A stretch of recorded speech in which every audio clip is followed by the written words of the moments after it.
Okay, hello. My name is Jason Linville. This is the lecture on firearms and tool marks, although mostly firearms. And this is a lecture for JS 110, Introduction to Forensic Sciences, being given in or being recorded in the summer of 2017. We're in mid-July here. So if I mention anything specific to the summer of 2017, you know, how we just had an exam and how we need to stay fired up for the rest of the summer, any of that stuff. You can ignore that if you're accessing this archive lecture in future semesters, but all the material in regards to firearms and tool marks still applies. With firearms and tool marks, we usually go through an exercise at the beginning of each of these lectures where we sort of create a little scenario and then go through the knowns and the unknowns and the traits that are compared. Some of these online lectures we do more so than others. But with firearms, typically it's the bullet or casing that is recovered at a crime scene, and you want to know what the gun or which gun fired that bullet. All right. So the bullet that's collected at the crime scene is going to become your unknown evidence. And then what you'll do is you'll find the gun that you think fired that bullet. And you can sort of compare some class characteristics from bullet to gun, but really you want to compare bullet to bullet. So what happens is you take that suspect's gun, for lack of a better term, and you fire a known cartridge and bullet, and then those are the objects that you actually compare to the bullets or the casings recovered from the crime scene. So the traits that we're going to compare between unknown and known become the traits of the bullet, and what we're going to find is there are some general class characteristic markings on a bullet, and there are also individual characteristics or individual markers on a bullet. And this allows an experienced firearms examiner to link a bullet to a specific gun to the exclusion of all other guns. Now there are some potential problems with that, which is what we're going to go over here. But unlike a lot of trace evidence where it's all class characteristics, we do have individual characteristics here. And unlike in tire marks or footwear, where the individual characteristics can sort of change over time, the individual characteristics here stay somewhat consistent over time unless the suspect does something intentionally to change them. Okay. All right, so this is sort of a summary of what we're going to do. The other difference in the firearms lecture as opposed to some of the other lectures is that we're going to have a brief review of guns. Well, I guess we do this with other types of evidence as well, go over what a hair is or how fibers are made or where drugs come from. So we're going to talk a little bit about guns. I always like to say for those of you that are hunters or firearms enthusiasts or just do a lot of shooting, this will probably be very boring for you. But for some people who have never fired a gun before and didn't really care much about it, this will be sort of all new and hopefully trigger something like, oh, okay, that makes sense. That's how guns work. So we're going to talk about some different types of guns, just general categories. I'm not going to reveal like my gun of choice for defending your home or anything like that. And then we're going to talk about, again, some general types of ammunition, both of these as they relate to the forensic analysis. And then we're going to go over the process of what happens when a gun is fired, because all of those things are important for understanding how these traits get transferred from a gun to a bullet or casing. Okay, so these are the general 4 categories of guns as I'm going to describe them. Okay, now there are more categories. So we're not going to go over automatic weapons or semi-automatic rifles or something like that. We're just going to sort of go over these 4 general categories of guns, and they are 2 types of handguns and then 2 types of non-handguns.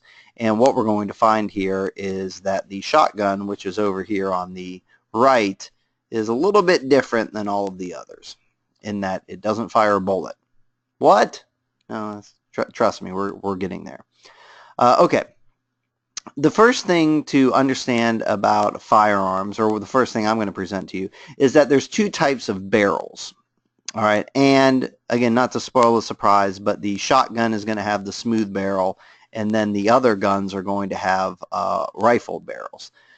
All right, so the smooth barrel is the smooth one over here, hollow tube. Hopefully you know which is which, even though the pictures aren't labeled. And then the rifled barrel has raised and lowered areas of the gun. So this is sort of like we're looking down the hollow tube, the barrel of the gun. All right. Now the reason a barrel would be rifled is if it fires a bullet. Okay, and again, we'll get to the types of pellets, excuse me, that a shotgun fires with a smooth barrel. But if it fires a bullet, you want to put spin on the bullet so it travels straight. Okay, if you just fire a bullet out of a gun with a smooth barrel, then it just sort of flops around and it doesn't fly straight. I always use the example in class of if Peyton Manning and I were to each take a football and throw it at a target, his would be spinning, have a nice spiral, go straight, and mine would flop around and look like I was throwing a dead fish at a target, I guess. Okay. Or throwing a dead fish in target. I don't it's too late. I shouldn't do these lectures at 6:00 p.m. Okay, so here are a couple different types of rifled barrels. So you can see they have the raised area, which are called the lands, and the lowered areas are called the grooves. Okay, so you can see that it could be a different number of lands and grooves. The one on the left there has 3 lands and 3 grooves. The one on the right has 7, counting them quickly, lands and grooves. The lands are the part that makes the most contact with the bullet. So those are where you're going to find a lot of the markings, although the grooves can make contact as well. All right, so these lands and grooves, the way they put twist on a bullet is they go down the barrel of the gun and they rotate, the lands and grooves rotate down the barrel of the gun. So as the bullet travels down the barrel of the gun, it gets rotated and just puts a little bit of spin on the bullet, and then as the bullet comes out, then it's spinning very rapidly and again goes straight. So the example I like to use to show this rotation is in the opening of all the James Bond films, you have as a kid, I always thought this was like a camera lens. I always thought, oh, they're going to take a photo of James, and then James turns and shoots the photographer, which doesn't make much sense. It's like, what, he doesn't want his picture to get taken, or maybe it's to spy.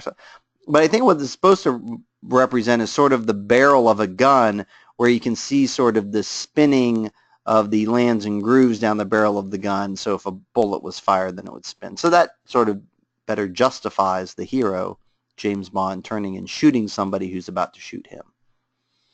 Although the thing is, they pull the trigger. What, are you just following James Bond as he's walking across a white room? He's going to turn and shoot you. Anyhow, well, who am I to tell spies how to murder other spies? Okay, so the rifled barrel, in case you haven't figured this out, is going to make contact with the bullet and transfer markings from the gun to the bullet. So now it becomes important in understanding, okay, how are these rifled barrels made? Because if they're made in a way where each barrel is different and unique, then each gun is going to be different and unique, and each bullet fired from that gun is going to be different and unique, or be able to be matched back to that gun. Okay, so the way these rifle barrels are made is it's not so much like where you solder the lands to a hollow tube or something. You have a hollow tube, and the lands and grooves, they're scraped out with some type of scraping tool. No, that's not the right term here. But so there's different ways to do this. You can see that this is, I think, a diagram from the book, a gang brooch or a rifling button.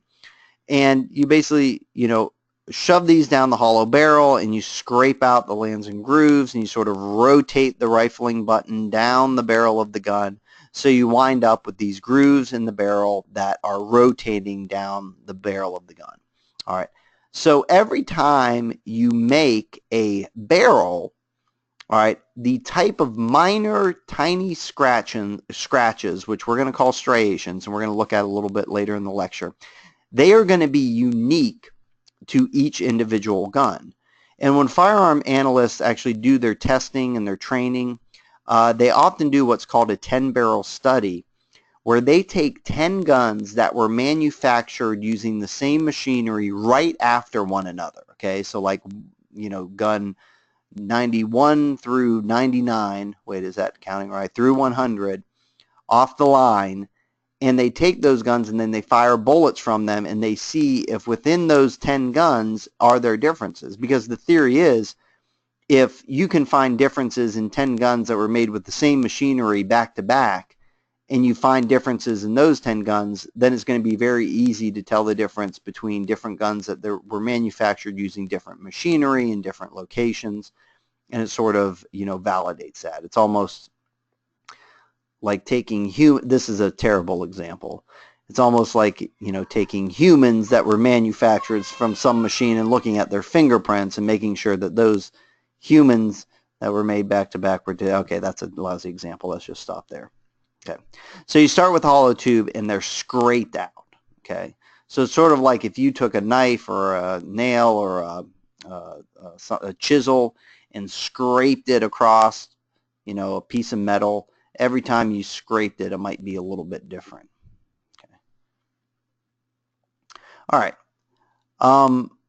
So there's two types of handguns that we're going to talk about. Okay. A revolver and a semi-automatic pistol. All right. Now the main difference here, and this is where I get to use my little drawing tool, is how the bullets and cartridges are stored. Okay. So you'll notice that the difference is for the revolver, you can put 6 bullets in the revolving apparatus, which is under this circle here. In a semi-automatic pistol, the bullets go into a cartridge and it's sort of inserted into the handgun, and then the bullets sort of line up in the handle of the gun, and they're fired one after another there. Okay. So these guns are designed to be held and fired with one hand. I know, okay, firearms enthusiasts, I know you're supposed to fire a handgun with 2 hands. I understand that. That's the proper way. But let's just say you can more easily fire a handgun with 1 hand than you can with a shotgun or a rifle that's made to be held a slightly different way. All right. Okay. So for the revolver, now we're going to go over a little bit about the firing process, although go more in depth to this later. What happens is the trigger is pulled, and as the trigger is pulled, the hammer goes back. Okay, you can also manually push the hammer back. I'll talk more about that in a little bit. But as you pull the trigger, the hammer goes back, and then when you get the trigger all the way to the end, the hammer snaps forward.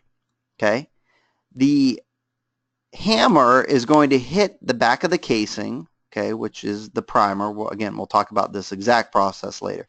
But it hits the back of the cartridge, which begins a chain reaction explosion, which results in, boom, a big explosion, cloud here, and the bullet being pushed out the barrel of the gun. Okay? After the first bullet is fired, then the revolver rotates around, and the next bullet gets rotated into the chamber and is then ready to fire. Okay, so if the revolver can hold 6 bullets, then you can bang, bang, bang, bang, and fire them one after another. Okay. All right. Now, the important difference here from a forensic science perspective, from a revolver versus a semi-automatic pistol, is notice after it's fired, the empty casing actually stays in the gun. All right, what is the empty casing? Again, we'll get to that more when we go over the firing process. All right, but the important thing here is that it fires a bullet, okay? So even though the barrel is short, this would have a rifled barrel. All right.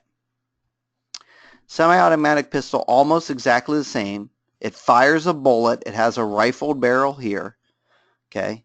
And when you pull the trigger, the hammer goes back, and then when you get all the way to the end with the trigger, the hammer goes forward. It hits the back of the casing, causes a chain reaction explosion, and the bullet flies out the barrel of the gun. All right. So now Garrison asks if it's better to commit a murder with a revolver since it leaves no casing. And my answer to that is, of course, yes, absolutely. If anybody is going to go out there and do some murdering, use a revolver. Unless you're planning on murdering more than 6 people, okay, then you'll want to use this. Okay, now let's not talk about this because obviously with mass shootings are not common, but they're not uncommon, and I don't want to make light of that situation. But from a forensic science perspective, to answer your question, Garrison, yeah, there tends to be less evidence left behind for a shooting involving a revolver, and sometimes that can give away to the investigator as far as what type of gun was used, because if you arrive at a scene where an eyewitness saw a gun being fired 3 times and there's no casings on the ground, then that may suggest to you, the investigator, that it was a revolver as opposed to a semi-automatic pistol. Okay. All right. So we have the semi-automatic pistol that works the same way. The only difference here is when after the bullet is fired, a mechanism actually flips the casing, the empty casing, out of the gun and it hits the ground.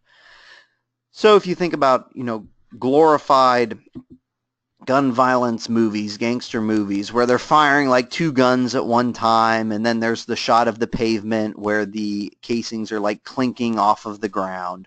Okay, that's the result of a semi-automatic pistol. It's flipping the casing out. Then after the casing gets flipped out, then a new one gets moved up from the handle, with a spring-loaded device there, and gets pushed up into the chamber. Okay. So they have to flip them out in order to make room for them. It doesn't just revolve around like with a revolver. All right. Again, bullet fired, rifled barrel. A rifle, as expected, also has a rifled barrel because it fires a bullet. All right. So here, some basics are still the same. So we have a rifled barrel. Okay, it's just much longer. It fires a bullet inside a casing. All right, you pull the trigger back, and as the trigger goes back, the hammer goes back, and then as it gets all the way back, the hammer goes forward, causes an explosion, and the bullet goes out the barrel of the gun. Okay, here the mechanism for whether the cartridge stays in the gun or how it is ejected from the gun and how many rounds you can fire at one time in a rifle varies a lot between the different types of rifles. So, and we're not going to go over all of the different types of rifles there can be, but what you need to know is that it does fire a bullet in a casing and it has a rifled barrel. All right, now, so what's the difference between a rifle and a handgun? Well, you'll notice the barrel's a lot longer. That allows you to fire the bullet straighter than with a handgun. Also, the explosion can be a lot bigger in a rifle because just the chamber is a little bit more stronger and more powerful. When you fire it, your shoulders behind it to prevent a bunch of kickback. You can probably look up some hilarious GIFs online of people firing like a .45 when they don't know what they're doing, and it flies out of their hands and hits them in the face after it's fired because of the kickback. Is that the right term? I'm using the wrong term there, but my brain's empty. Because the explosion is bigger, the bullet comes out of the gun a lot faster, and it's that high speed and straightness that allows more accuracy at a distance. Okay, so if you're a sniper, you're going to use a rifle to shoot somebody. You're not going to use a handgun because it's not going to be able to get that far with any type of accuracy. Okay. Shotguns. Okay. A lot of people see, for those of us that don't do any hunting or aren't involved with firearms, we see a shotgun and a rifle and they're like, oh, it looks the same thing. Here's the trigger, you pull the trigger back, there's a hammer back here, there's a projectile in here, hammer goes forward, big explosion, boom, and the bullet goes out the barrel of the gun, right? Well, in this case, not quite right. A bullet does not go out the barrel of the gun, but small pellets, called shot pellets, fly out of the gun. So here, you may have heard the terms birdshot or buckshot. Birdshots are very small pellets that are made for hunting birds. Buckshot are larger pellets made for hunting bucks. And so if you shoot a buck with a birdshot, it may look at you and go, what was that? It's not big enough, and I'm sure it would hurt. If you shoot a bird with buckshot, then you don't really have anything to mount on your wall, maybe a pile of feathers or something like that. So you can use different types of sizes of projectiles in there, and there's a different number of them. but they just sort of fly out the barrel of the gun and they sort of spray. And if I can draw a really lousy shotgun here, there we go. Okay, they sort of just all of these pellets, and they travel as sort of like a cloud. All right, so there's a whole bunch of them there. Okay, so they sort of spray out, and again, they eventually spread out, they fall to the ground, so there's not a lot of accuracy there at long distances. Okay, but it's a bigger gun, you can have a powerful explosion, they can come out of the gun very fast, but the difference is it's not a bullet, it is just shot pellets. Now you can also fire a slug, which is sort of like a bullet out of a shotgun, and it is, as I described earlier with me throwing a dead fish across the room, it just sort of flops around and it doesn't spin. You don't get as much accuracy as you would with a rifle and a bullet. All right, so that's a shotgun. So, you know, again, to go back to the movies or crime, like a sawed-off shotgun would just have a very short barrel, but if you're just robbing a convenience store with a sawed-off shotgun, you just want it to fit in your coat, right? And you don't really care about whether you get any accuracy at a distance with your shot pellets. Okay, you just want, if somebody gets in your way, to be able to pull the trigger and move them effectively to the ground out of your way because they're dead. You just shot them. Okay, so that's a sawed-off shotgun. Or in the case of my father-in-law, when did I tell you guys that one time somebody kicked in my door and stole my TV? I've only mentioned it 17 times this semester. Okay. But after our house got robbed, he's like, he told my wife, he's like, I'm going to get you a shotgun, a sawed-off shotgun, just to keep for protection, you know. Like that, the only thing that would happen if we had a sawed-off shotgun in our house is I would be dead probably eventually. Not like intentionally, but just something accidentally would happen that would result in my death. So that's a bad idea. But again, if you have a shotgun for defending your home, again, you're just not really concerned with accuracy over long distances. It's more or less just, hey, zombie apocalypse, right? If a zombie is trying to break into your house or something, you just want a gun that will blow its brains out. Is that how you kill a zombie? I'm not sure about that, but I'm pretty sure zombies aren't real yet. Okay. So let's get into ammunition. We're going to see a little bit. I've been talking about bullets and casings and cartridges. Also, casing and cartridge, I've seen each of those terms used interchangeably. One casing would mean an empty cartridge, whereas cartridge is the whole thing plus the bullet. I haven't seen any, I've seen inconsistent use of them. Okay, so that's just the way I'm going to explain it. I'm not going to ask you to tell me the difference between a cartridge and a casing on a quiz or exam. Just if you're sitting there going, Dr. Linville's using that wrong, you're correct. I probably am. Okay, so the cartridge is you can see here it's sort of where this cartridge is taken apart. So we have the bullet up here, all right, and then we have the cartridge down here, and within that we're going to see a little bit more details. This is where the gunpowder goes, okay, in the cartridge, all right, and then the bullet is stuffed down into the cartridge on top of the gunpowder, and then the top is sort of crimped closed to hold the bullet in. Okay, the same thing, this is a cartridge for a rifle. So the bullet's a little bit bigger, it gets stuffed down in there, the cartridge is much bigger, it has more propellant, more gunpowder in there, bigger explosion, faster bullet travel. Okay, what these circles are down here is looking at the back part of the cartridge, and we can see there that it has some typing on it, and it has what's called a primer, which is this little circle right here.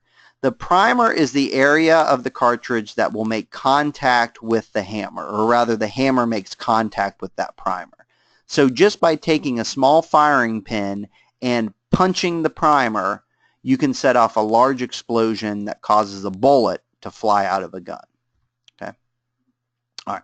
So again, what we just looked at, these are for handguns, okay, the smaller ones here, and for rifles, the larger ones here. We haven't gotten to shotguns yet. Okay. What about the type of bullet? So here, when I say the type of bullet, this means the projectile that flies out of the gun. Okay, and there's three general types that we're going to go over. Okay, a lead or lead alloy bullet. These tend to be softer, good for firearms analysts in that they pick up a lot of scratches and striations from the gun.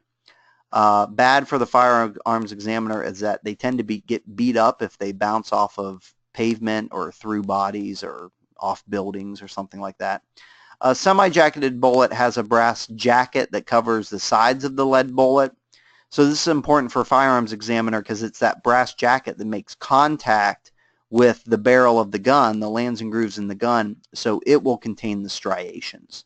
Okay, and then finally a full metal jacket, which for firearms purposes we treat like a semi-jacketed bullet, and that has completely covered with that brass jacket.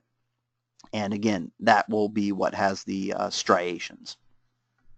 Okay, so this sort of shows us, okay, this is a full jacket, so the little lines there show sort of the covering of the bullet. So we can see that's completely covered. Here, the covering, the jacket goes all the way up, but the tip is left uncovered. And here with a hollow point, again, it goes up, but the tip is left uncovered. So the purpose of the soft point and the hollow point is, some people will say that when it enters a body, you know, it sort of spreads out a body, or I guess an animal if you're trying to direct more kinetic energy. So they'll say it spreads out, it slows down in the person you're shooting, and therefore it does more damage because it transfers more of its energy to the person, has more stopping power. This isn't really true. It may be true very small part, but really the amount of damage and stopping power comes from how fast the bullet is traveling. Okay, you're going to get more stopping power with a .45 or a rifle than you are with a smaller handgun. Really, the advantage to these bullets, why it's true they do spread out and they may tend to stop inside a person as opposed to exiting, it's more for the purpose of the fact that they don't travel through somebody and then continuing to possibly strike another person. So if you're firing in a very small confined area, like an airplane, you know, if you're an air marshal on an airplane, then you want the bullet to hit the terrorist, but then not go through the terrorist and puncture the airplane or hit a passenger, right? If you're in your home, these may be beneficial because if you're firing at a burglar or somebody coming in to murder your family or a zombie, okay, then you want them to expand and stop inside that person as opposed to traveling through them through a wall and hitting your kids or neighbors, okay? So it's really more that these will slow down and not continue their damage after the first strike. Okay. So any type of those bullets can be stuffed inside a bullet casing here. Okay. Now, a shotgun shell, we'll notice, has a lot of similar parts here where it has a part with the gunpowder, and if we looked at the side of this, it would be a circle with a primer in it. The battery cap there is just another word for the primer right there. And instead of a bullet being stuffed down and crimped in, it's all of these little pellets. So again, all three of these, the same, it has the same basic setup. You have a bunch of gunpowder in there, okay, and you stuff a bullet or a bunch of pellets on top of it, and then at the end you have the primers where the firing pin is going to make contact. Okay. Also notice if you just stuff the pellets right on top of the propellant, the gunpowder, they would get mixed in and it would affect the efficiency of the explosion. So normally in a shotgun you also have like a piece of plastic here to sort of separate the two, and that's called a wad. And that can be important for firearms examiners because sometimes the wad obviously comes flying out of the shotgun after the pellets. It spreads out, it doesn't fly as far, but it may be a piece of evidence that you can pick up. If somebody shot at close range with a shotgun shell, you may find the plastic wad inside the body as well. So medical examiners are familiar with that. Okay. So this is the shotgun shell. We have our pellets up here, our cartridge is right here, and then we have the wad, the propellant, and the primer. Okay, so we can see there that has all the same basic, and I jumped the gun, no pun intended. No, I intended that pun on the last slide when I was describing the shotgun shell. Okay, so let's focus in on the end of the cartridge. Let's focus in on this primer. Okay, so what I said is that the firing pin is going to hit this primer. All right, and when it's hit with the hammer of the gun or the firing pin that's attached to the hammer, the primer is going to create a small explosion. And the example, although it's not a perfect one that I like to give, is, you know, those little, hey, it was just the 4th of July, those little bags that they're poppets, I don't know what they're called, snappers, who knows. but you throw them on the ground and then they pop, right? And they're like filled with like rocks and gunpowder. So it's the friction of hitting the ground that causes that small explosion, that little, pop or bang.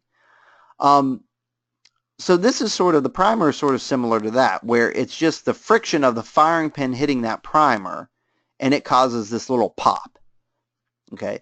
But then the pop causes the gunpowder to ignite, okay, the propellant to ignite, and then that causes a big explosion. Okay, so that sort of small primer explosion causes the big explosion. All right. So modern propellants, or modern gunpowder, sort of the generic term here. So modern propellants are, as it says, they're smokeless powders composed of nitrocellulose. I'm really not that concerned about that. Some of them contain nitrocellulose and nitroglycerin. I especially don't care about that. What I want you to understand is a little bit about how a propellant works.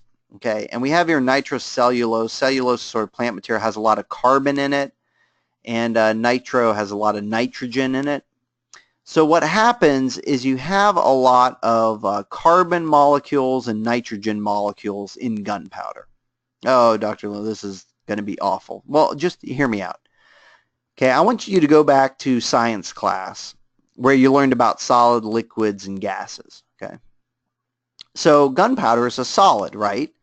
But it has a lot of carbon and it has a lot of nitrogen and doesn't really have much oxygen in there. Okay, what happens is when this nitrocellulose starts undergoing an oxidation reaction, meaning that it's in the process of exploding, okay, or burning, all right, what happens is the oxygen combines and it goes from like carbon to carbon monoxide or carbon dioxide or nitrous oxide or nitrogen oxide. But what happens is all the oxygen comes in and starts reacting with this carbon and nitrogen, which is a very compact solid, and it changes it into a gas. Well, what happens? When a solid, the molecules are close together. A gas, they're far apart. So what happens is this solid turns into a gas, and all of a sudden it's not happy being confined to a space the size of your pinky finger, okay, the cartridge. It wants to fill up the whole room. So it starts to expand. That creates pressure, which causes the reaction to happen faster, and then boom, you have all of that carbon and nitrogen combining with the oxygen at a rapid rate and wanting to expand. Okay? When the propellant goes from that solid to gas, the only place for the gas to expand is out the barrel of the gun. The only thing that's preventing it from expanding out the barrel of the gun is that stupid bullet or shot pellets that's in front of it. So what happens? It pushes the bullet or the pellets out the barrel of the gun at a very fast rate. Okay, that's your firing of a gun. That's how propellants work. Even though we don't talk about in this class, but if you think about explosions or explosives, it's the same thing. You have that carbon and nitrogen in a solid, explosive solid form, and then you light it or start the oxidation reaction, start the explosion, and it combines to go from a solid to a gas very rapidly, and that gas expands. It expands so quickly, it essentially shreds anything in its way. And that's why you get explosives, explosions where the end result is just things around the explosion are just, completely shredded. Solids are shredded. You think if you go back and look at the Oklahoma City bombing of that building, the explosion went off in the front of the building, and the whole entire building is just, front of the building is sort of gone. We think of explosions like in cartoons where, it goes from solid to gas. So if I put a helmet over the grenade and sit on it, then it'll just sort of shoot me up into the air like a rocket. Well, if you get far enough away from an explosion, okay, or if you're Keanu Reeves, like running down a hallway and jumping with an explosion behind you, all right, if you get far enough away from the explosion, it does sort of have this push of air, sort of like a gust of wind. But if you're too close, the expansion is so rapid, it just literally shreds any object around it. So if you see a grenade and you go, I'm going to throw my helmet on it and sit on it, you're probably going to have a shredded helmet and a shredded butt and body and be dead. Okay, so don't try that. Don't try that at home. Okay, so a gun has been fired. The bullet has entered a body or has entered a car seat or has get embedded into the side of a building. And we arrive at the scene or the body arrives at the medical examiner's office. Then the job is to collect this firearms evidence. So what are they looking for? Well, they're looking for the bullet, whether it's embedded in a body or laying on the ground. And they're also looking for any cartridges, okay, from the firearms. We're going to focus more on bullets here. Um, remember that it's the bullet makes contact with the barrel of the gun, so that's where all the important markings are. So you don't want to scratch up a bullet. All right, now if you're just laying on the ground, you pick it up and you throw it in to a pill box or a glass vial, and then that protects it from getting further scratched. Down at the bottom there where it says use rubber-coated forceps, you don't want to grab a bullet with metal forceps because you may actually scratch it up. All right, and you may think, well, when are you going to have to like yank a bullet? Well, if you have to pull it out of a wall, then that requires grabbing it with some force. Okay, so again, you want to use rubber-coated forceps. If you're trying to pull a bullet out of a body, living or dead, that also rubber-coated forceps because you don't want to scratch it up. Okay. Here are some pictures of what bullets look like. So we can see there that they're not pretty. They don't all look like, you know, the bullet shaped. You know, when they hit things, they get dinged up. Here, the metal jacketed bullets, it almost looks like a Go-Gurt where it's been squeezed and the soft lead on the inside has sort of come out after it's been banged around. But the outside of this casing still has the important striations that that forensic scientists can use. Okay, here this is sort of the top version and the side version of a similar bullets, probably like a hollow point or a soft point that have spread out with that banana peel. Okay, now even though this part of the bullet is very damaged, the scratches run down the length of the bullet, so as long as the butt of the bullet is intact, this is the part that firearms examiners can use for their analysis. Okay, you only have to have sort of one section of that bullet be in good shape, and it's usually the end of the bullet. Excuse me. Here's a lead bullet that's been fired into a bulletproof vest, and you can almost see, you can almost see the weave of the fabric in there. Okay, because these are, again, they're moving very fast. They're still hard. I mean, they're lead, right? But when it's moving so fast and hits something, it tends to get distorted and flat, and you can see some of these, you know, get pancaked as well. All right. So when you're looking for a bullet, you're not always looking for what the original shape of the bullet is. It can be pretty beat up. A bullet can fragment as well. So again, it's an experienced firearms examiner or crime scene analyst that knows what they're looking for. The book mentions bullets and cartridges should not be physically marked by an investigator. The rule of thumb for investigators used to be to scratch their initials on a bullet to make sure that it didn't get swapped out with evidence that wasn't at the scene. But that's no longer done. You put it into a pill box or a vial, and you make sure that the vial is properly labeled, sealed with evidence tape, and you maintain the chain of custody that way. All right.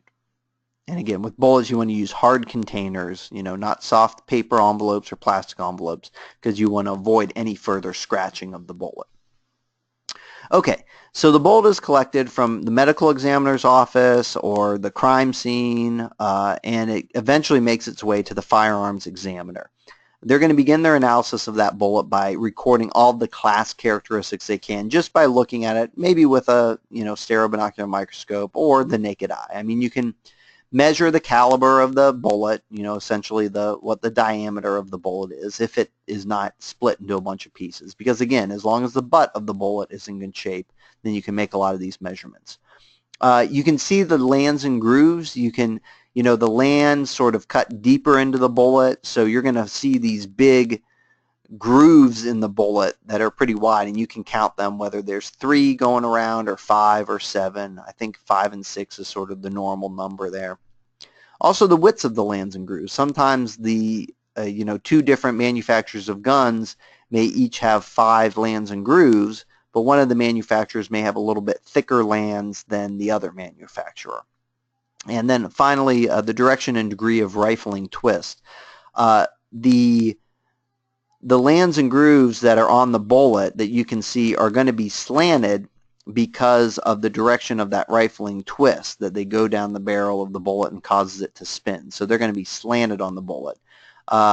They can slant, either left or right. Well, I guess it depends on how you're looking at it, but they can be slanted so to indicate that the bullet was spun in a clockwise direction, or they can be slanted in the other way and indicating the bullet's been spun in a counterclockwise direction.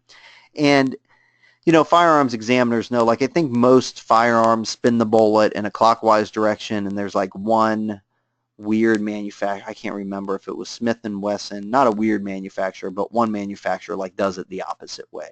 So you can look at that and, know a little bit about the manufacturer, the type of gun that fired it. And then also the degree. Sometimes the slant is more and sometimes it's less, and with careful tools used to measure the angles, firearms analysts can usually measure this pretty easily. Okay. When it comes to the cartridges or the empty cartridges or the casings, depending on what term you want to use, you can do the same thing. You can, and again, you may have a crime scene where you see 3 casings on the ground and eyewitnesses report the gun's been fired, but you're not able to find the bullet, because if they're fired, like into an air, then how in the heck are you going to find that bullet that is potentially miles away from the crime scene? All right, so if you find the casings, you can do the same thing. You can measure the caliber of them.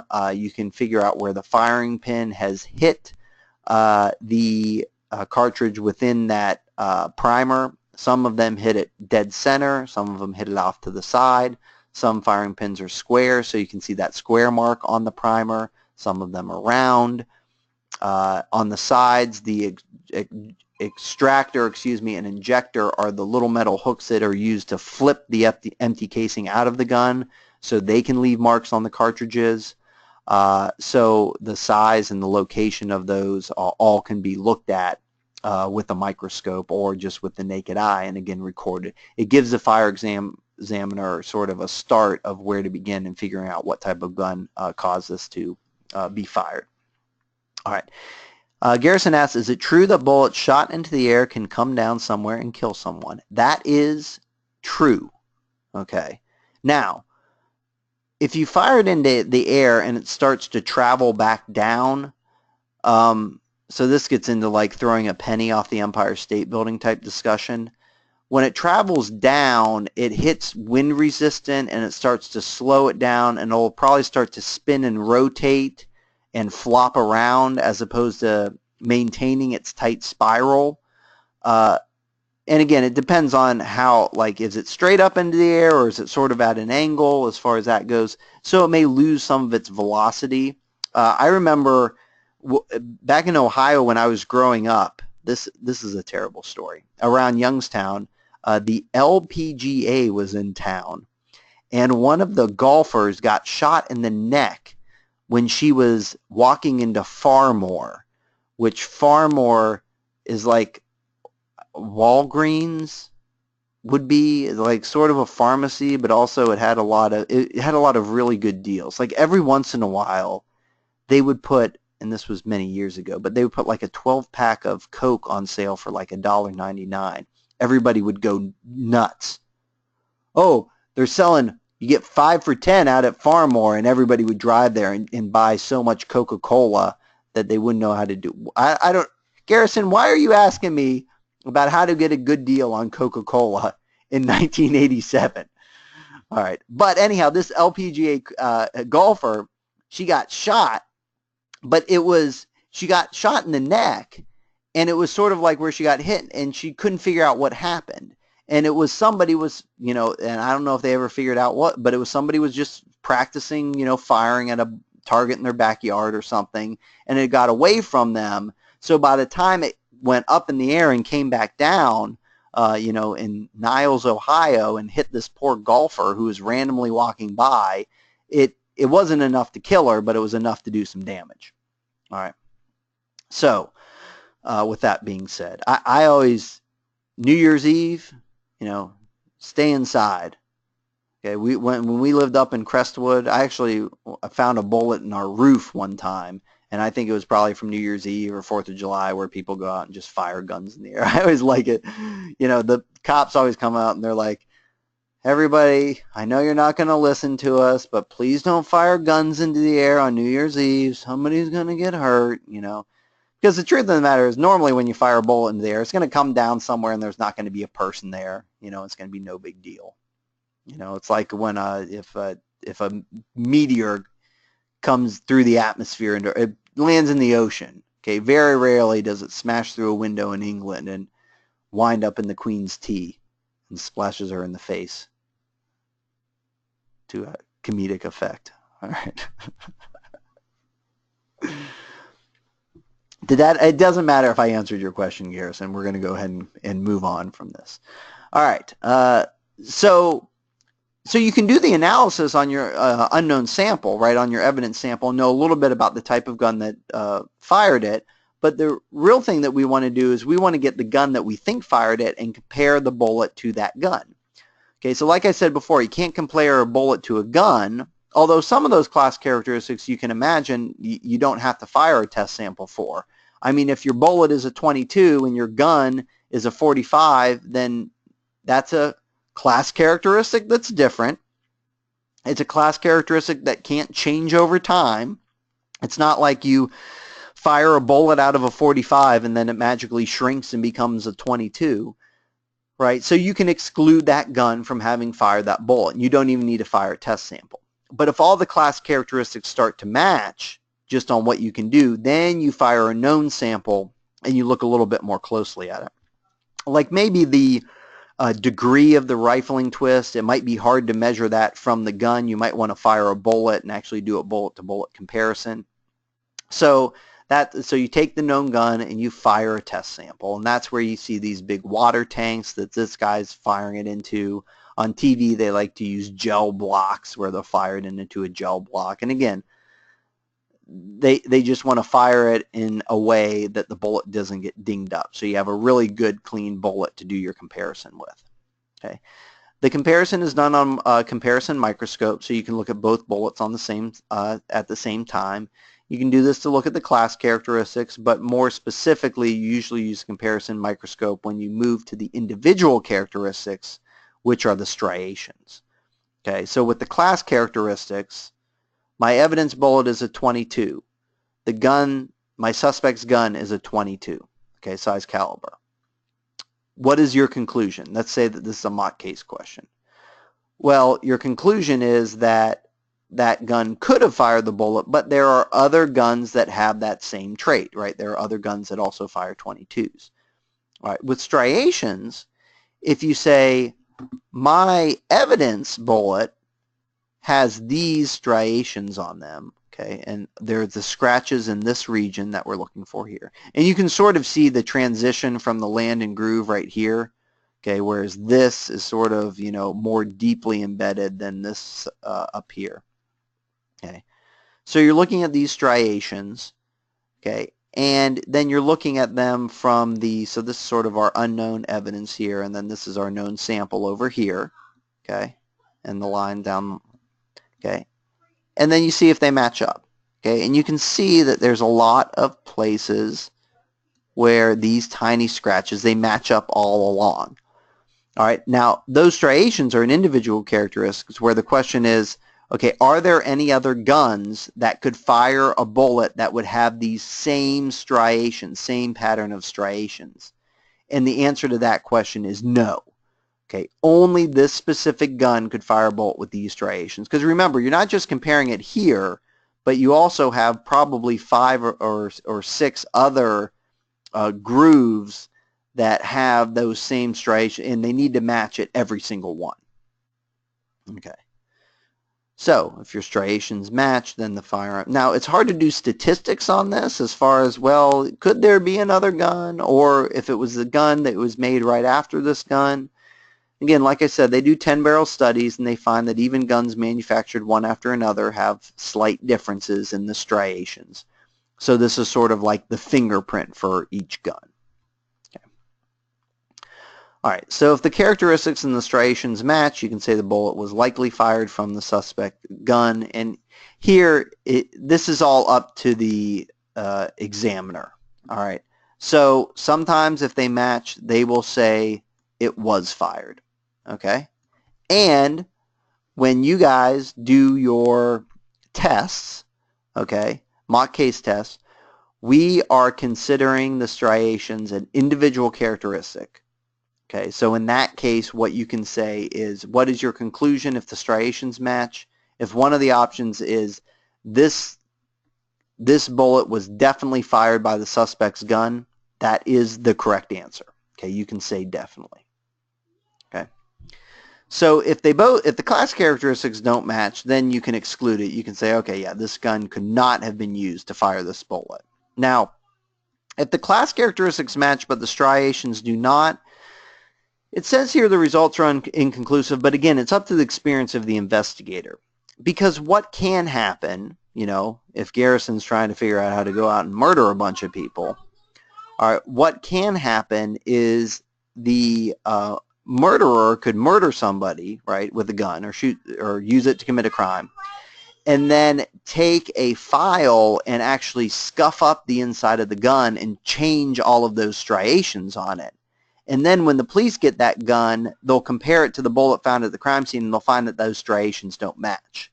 But then they might look at the inside of the gun and say, oh, this looks like it's been physically, you know, damaged or something, but they can't definitively conclude it. Okay, so they may come to if the striations do not match, the investigator may say, no, this gun, I'm excluding it. Could not have been used. But there may be reasons that those striations do not match. Okay, so that's it for firearms analysis as far as comparing bullets to guns. Now with casings, I should also say casings do not have striations. They don't have any individual characteristics. So casings more like trace evidence where you can just say maybe. You're never going to be able to say a definite yes with a casing. Okay. For range of, so we're going to go over a couple things now. Range of fire and I think trace evidence. This range of fire estimation, I think, or no, gunshot residue used to be in trace evidence. It may still be in trace evidence in your book, but I like talking about it more in this section here. Okay, with range of fire estimation, it's where you estimate, do I have another slide on this? No. Okay. It's where you estimate the distance between the gun and the victim by looking at the gunshot residue patterns. What it's saying is that, is it possible for me to tell, you know, if a person is shot, okay, is it possible for me to tell whether the gun was very close to the person, okay, right here, you know, within 6 inches, or whether the gun was out here at like 12 feet from the person? Now, what's going to happen if the gun is far enough away, and don't ask me what far enough away is, it depends on the gun, but I think it's, God, because usually when you get, and the reason I'm actually trying to think of real data is because Dr. Gardner, she has recently done a research study about this, and I can't remember the distances there. But if you're, you know, let's say if you're 50 yards away, okay, half a football field, what's going to happen is all of the stuff, the gunshot residue that comes spraying out of this gun is just going to fall to the ground before it gets to the victim. So you don't have any gunshot residue on the victim, okay? If you're close, if you get close enough, then, well, actually, let's work backwards from the contact shot.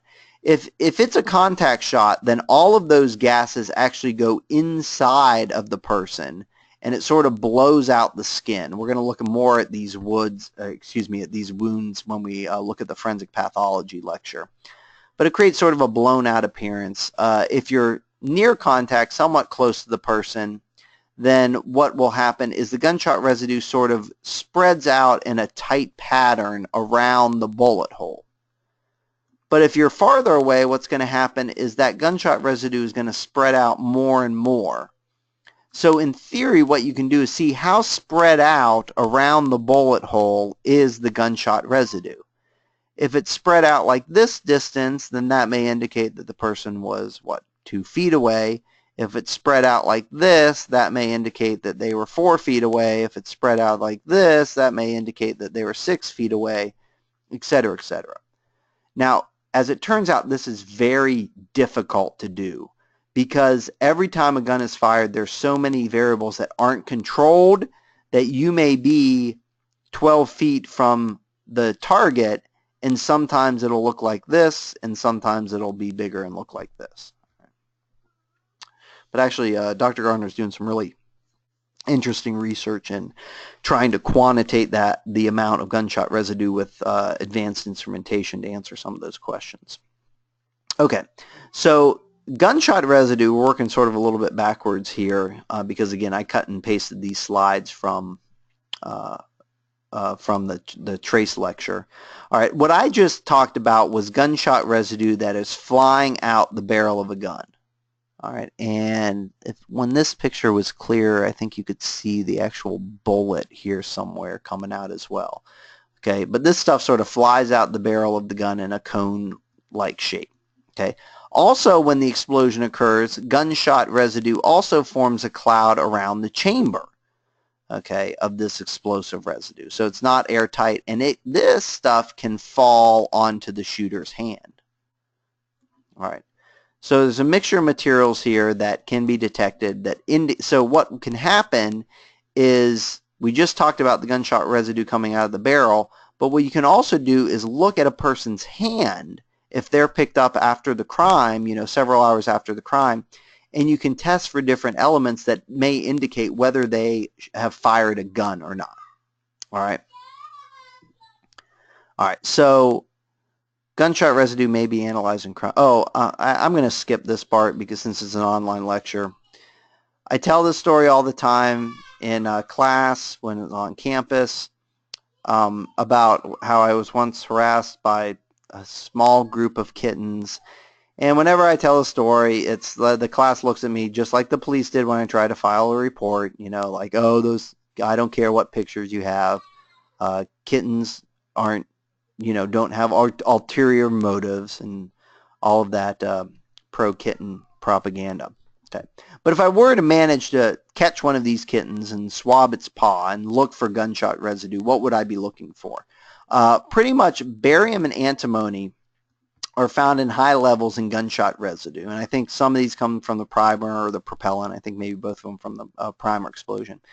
And barium and antimony are not found in a lot of just common household cleaners or environments. There are some, I forget, there's a couple of occupations that also you'll find some barium and antimony on there in the atmosphere and possibly on their hands as well. But in general, if you find barium and antimony on somebody's hand, it indicates that they have recently fired a firearm. You can also look for burned gunshot residue. It has a very specific shape and it's very small, so if you use a scanning electron microscope, a very powerful microscope, you can sometimes see these pieces. And you can also do some chemical tests, some color changing tests to indicate whether certain nitrates or gunshot residue is found on the person's hand as well. Okay, so these are all potential things that you can look for. But I think multiple choice questions, just know barium and antimony. Those are sort of the two key elements that you're looking for. All right, tool marks, we're going to find tool mark analysis is very similar to firearms analysis in that you're looking for different striations and you're also looking for different class characteristics. The striations with tool marks aren't as consistent as the striations with firearms, I'd say. But you can, it is possible to pick up some striations under the right circumstances. So let's first go over the different types of tool marks, and we're almost done here for tonight. A compression tool mark would be like if I used a sledgehammer to knock in somebody's door, ran inside, murdered them, later the cops pick up me with a sledgehammer in my trunk. They can look at sort of the shape of the sledgehammer and see if it matches the size and the shape of the marks on the door. So that would be a way to compare the tool mark to the tool that made the mark. If I use a crowbar to, force somebody's window open and then go inside and murder them, and later the cops pick me up and see the crowbar in the trunk of my car, then they could look at the tool marks on the window and see if the width of those match the width of my crowbar, and possibly see some striations within that as well.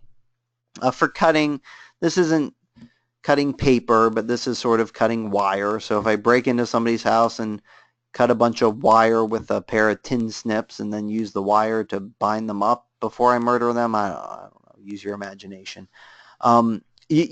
Really with cutting, maybe I'm cutting some materials to make an explosive device, an IED, then it could be where some of those materials that are found after the explosion's taken place, you can examine the striations and the markings and use it to connect it to a certain cutting instrument. And that is a little bit tougher. But this sort of shows what an ideal circumstance might look like if you have a scraping. You may find here on the right, notice how all these striations, it looks like a firearms comparison, right? All these striations line up. And that's because that tool has these certain striations. No other tool would have it. So a tool mark examiner may look at this and say, yeah, this evidence over here, this tool mark was made by the same tool that we collected from the suspect and used to make this tool mark over here. All right, so that is possible. How do you collect tool marks? Think of it as like a little shoe print, except it has very minor and small details, so you can't use dental stone. It's not detailed enough. What you can use is silicone rubber, which works the same as dental stone, or excuse me, the same theory. You have this liquid sort of gel that you mix with a solidifying reagent. That's wrong. I can't think of what is it called, like with epoxy when you mix two things together. The terminology is not important there, but you mix it with this that will cause the liquid silicone to start to harden into sort of like that flexible silicone material that we're familiar with, like for ice cube trays or baking mats and stuff like that.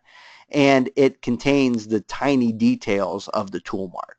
Okay, so silicone rubber, it's also possible. Remember when we talked about impression fingerprints and I said very rarely do you murder somebody with a stick of butter. If you did find an impression fingerprint, you could make a cast of it with silicone rubber as well because it gets all of those small details. All right, and then the analysis, you're going to notice this is exactly the same. In fact, when I cut and pasted it, I didn't even change this to the gun. Was likely made by the same tool is what I should have said there. Okay, but the conclusions are the same. If you are lucky enough to find striations, then you may be able to make a match, but in reality, finding those striations are very difficult. More likely what you'll be able to do is say, hey, it looks like this sledgehammer was used to knock in this door because it's the same size. And, from a forensic science perspective, and then the attorneys can provide all the other evidence that'll help the jury say, yeah, based on the fact that this was his ex-wife and he said, I'm going to break in your door and murder you tomorrow at 6:30 p.m., then it's probably that was the sledgehammer used to knock in the door. All right. Okay, that's it. All right, so Garrison or Sydney, you guys, like I said, you're both down for attendance. If you guys have any questions for me at this time, feel free to throw them into the chat box. I'll wait a little bit before I stop the recording in case there's any questions that somebody else in the class might be interested in hearing the answer to. I think you guys are just coming after the exam. So if you've made it to the end of this lecture, I'd remind everybody that at this point in the summer, this is where it gets tough. Okay, it's not like panic during finals week, but you just sort of want to take a break because you just had a bunch of exams. Okay, try to stay focused, try not to fall behind.